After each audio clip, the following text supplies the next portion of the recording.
Proverbs 6:26. For by means of a whorish woman, a man is brought to a piece of bread, and an adulteress will hunt for the precious life. Call halal Yahweh Bashem Abishai Bashem Wakakwadash. Double honors unto the apostles and the elders. Salutations to all my fellow laborers doing this work in truth and sincerity, risking their lives and their freedom to do so now more so than ever. To the scattered elect that are scattered around the four corners of the earth, that be like unto the speckled bird, the Israelite foreigners, and to the Akwaf that are listening and learning. To you I say Shalom. This is your brother Malcolm from the branch of the Great Millstone here in Chicago, coming at you with another lesson in truth. And this is a video that I'm going to play from the brother Bernard Harge. He's one of my subscribers, and the brother the Lord put the spirit on him to start doing videos, and he shared a confession that a woman made to him who asked him questions about the Bible and about what was going to happen to her for her adulterous activity. And it's a heavy story, and I can never repeat it the way he told it. All right, so without any further ado, we're just going to jump right into that video and allow the brother to tell this story. All right, and now I'm going to add a couple scriptures to it, and we'll go from there. All right, but yeah, but this system will destroy the man in most cases, regardless of what the woman does.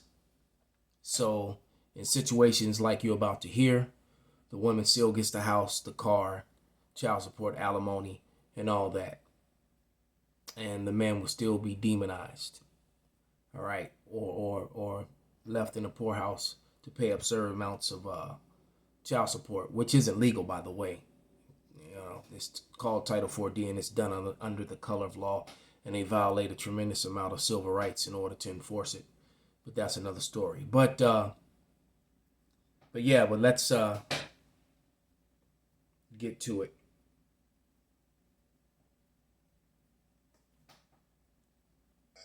Used to give her, her space, give her her space. And before I go any further, let me bring out this scripture. This is the book of Ecclesiasticus 24, actually 25 and 24. Of the woman came the beginning of sin, and through her we all die. Give the water no passage, neither a wicked woman liberty to gather abroad. She told me that her husband was this type of guy that he would not, restrict her from going to hang out with her friends and stuff like that. So she used this opportunity to commit adultery. She said her husband would go and pick up the kids from school. He would bring them home. He would bathe them. He would give them, cook for them, put them to bed, and she would just go hang out with her girlfriends. That's what she told him. And her girlfriends were in on it. And, they would pretend that she is with them. But she would go to men's house. She would have sex with them over and over. And then her husband would call her, and she would not answer the phone. And she would, update her friends of what's going on. And her husband would call her friend looking for her. And her friends would tell her husband that she just went to the restroom. They're hanging out at a restaurant. She just went to the restroom. And so her husband would be like, okay, just have her call me when she come out. And her friend would call her while she's sleeping with this other man. And she would call him like, hey, honey, what's up? I just went to the restroom. And she would stop right in the midst of, fucking this other man. And just stop and call her husband. And she would do that, and her friends would be in on it, like I said. And she would be like, I'm just finishing up now. I'll be home in a minute. So he will be like secure, and she will come home. She'll take a shower, and sometimes go sleep with her husband right after. And while she's telling me this, brothers, I was like, wow, these fucking women is wicked. These women is disgustingly wicked. So this is what I'm thinking. So she told me she met this white boy, and she was head over heels in love with this white boy. But the white boy was not into her. The white boy just saw her as this jump off, just to bust her nut and throw her to the side. But she wanted more from this white boy. So after a while, the white boy break up with his girlfriend, and there was more together, and she fell in love with him. And she was thinking in her mind that she's just gonna cause confusion in the house. This is how wicked these women mind frame is. She just came up with this plan. Talk it over with her friends because she's in love with this blonde hair, blue eye white boy. And she was gonna cause confusion in the house. Come home and be upset and throw shit across the room and not give her husband any sex. And she was gonna do all these things just to break up with her husband. So she can go and marry this white boy. And I'm listening to this, brothers, and I'm like my soul was like turning from even listening to the bitch.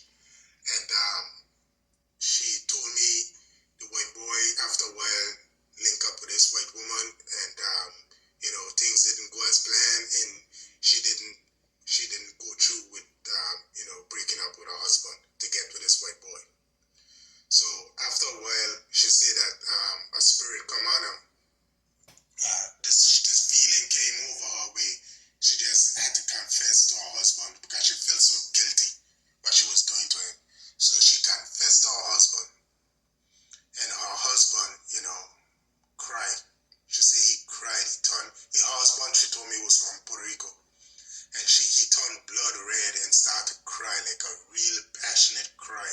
And she said he was crying for weeks, just crying. And she said that her heart was so damaged, and I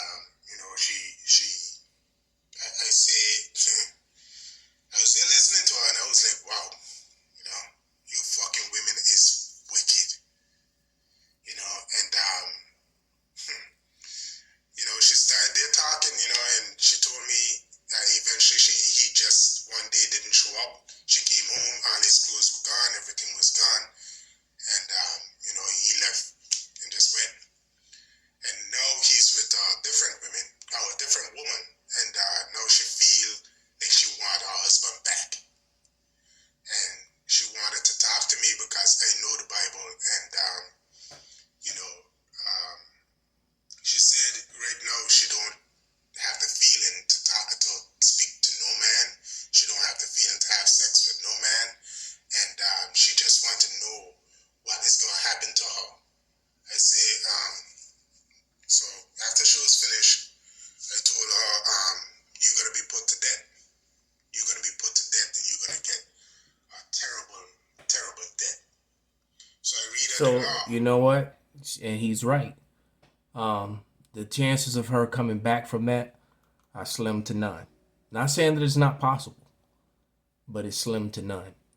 All right, and it like you said, her husband was seems that he was an Ephraimite. This particular funny.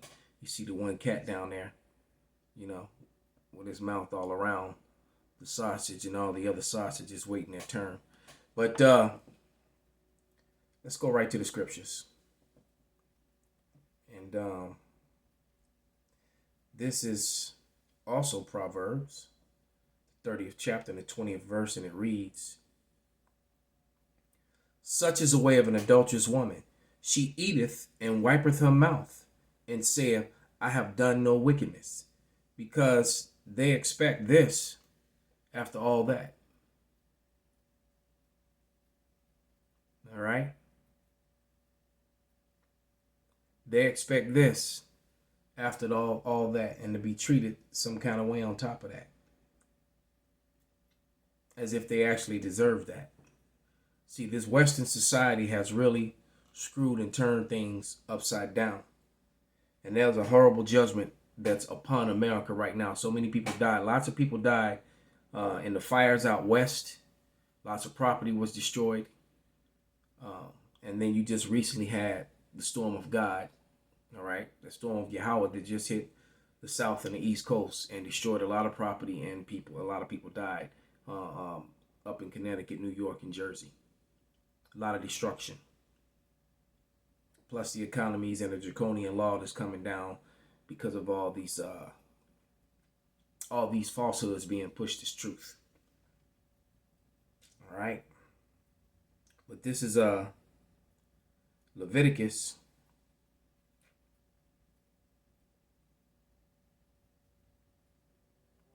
20, and I'm gonna start at verse 10.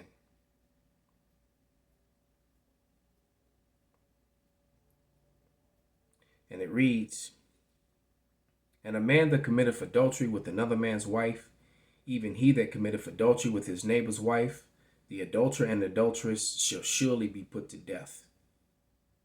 And the man that lieth with his father's wife has uncovered his father's nakedness. Both of them shall surely be put to death. Their blood shall be upon them." So adultery is a very serious thing. All right. And if a man lie with his daughter-in-law, and I read those because this kind of wickedness happened among the heathen and even among Israel. All right. And if a man lie with his daughter-in-law, both of them surely shall be put to death. They have wrought confusion. Their blood shall be upon them. Because what happens if you go and lie with your son's wife, all right, and your son already has a child with that woman, and then now you get her pregnant? So that's going to be a lot of confusion because what's the relationship between your child and your son's child that came out of the same woman? See, that's madness. All right. So that's why this current world has to come to an end, because under Esau Edom's laws, these sort of things goes on. Let me find this other video. It's a short one.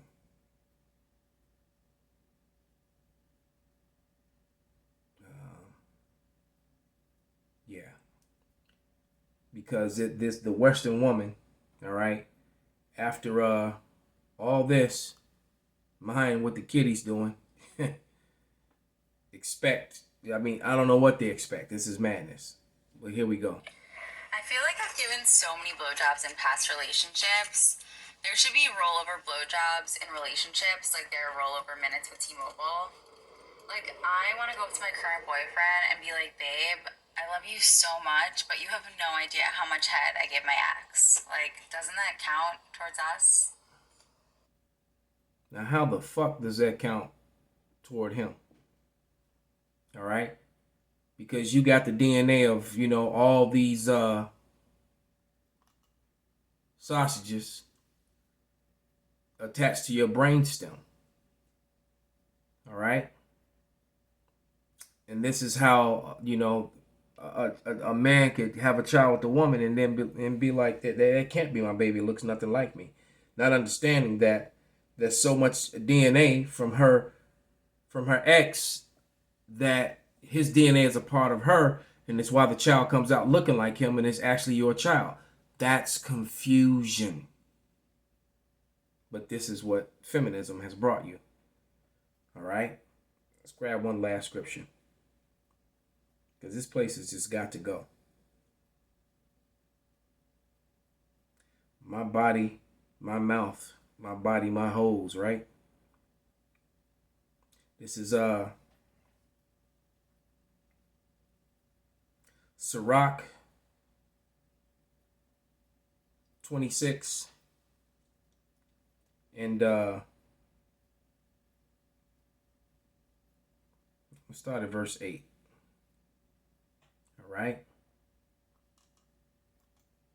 And it reads, A drunken woman in a gather abroad causeth great anger, and she will not cover her shame. The whoredom of a woman may be known in her haughty looks and eyelids. If thy daughter be shameless, keep her straitly, lest she abuse herself through overmuch liberty. I can only imagine this girl with the haughty eyes, the embarrassment, the shame that is upon her father, her mother, her uncles, her family members. All right? We'll jump down to verse 12. She will open her mouth as a thirsty traveler when he have found a fountain, and drink of every water near her. By every hedge will she sit down and open her quiver against every arrow. And see, I keep saying, as this society begins to fall, those of you who have enjoyed the carousel, see, there's going to be no 911 and no services and no one coming to help you. The day's coming where the carousel was going to ride you with extreme malice and prejudice.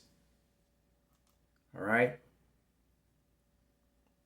And you're going to be forced to drink all the waters.